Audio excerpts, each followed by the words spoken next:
کریم اما بعد، برادران اسلام، آج جس دور میں ہم گزر رہے ہیں اس میں سب سے زیادہ ضرورت یہ ہے کہ ہمارے بچوں کی تربیت کی جائے۔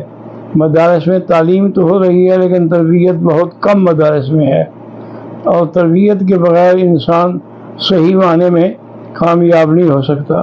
اسی لیے اللہ نے اپنے پیغمبر کے ذمے جو ڈیوٹی لگائی، وَيُعَلِّمُهُمُ الْكِتَابَ وَالْحِكْمَةَ وَيُزَكِّيهِمْ۔ زکی کا معنی ہے تزکیہ، کہ اس کے اندر کا بھی تزکیہ ہونا چاہیے، صرف زبانی کلامی طور پر وہ استغفار نہ کرتا رہے بلکہ اس کے دل سے آواز نکلے، تو اس سے پھر الحمدللہ ثم الحمدللہ آدمی بہت جلدی ترقی کرتا ہے۔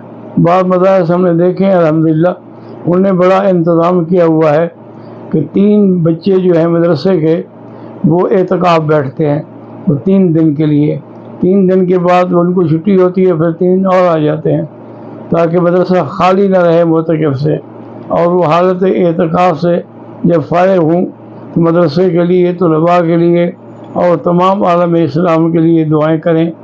ہم بھی دعا کرتے ہیں کہ اللہ جن نے ہم سے سند لی ہے، ہم سے جنہوں نے نسبت جوڑی ہے، ان کو ہر حال میں کامیابی عطا فرما، دین میں بھی اور دنیا میں بھی۔ ربنا تقبل منا انک انت السمیع العلیم۔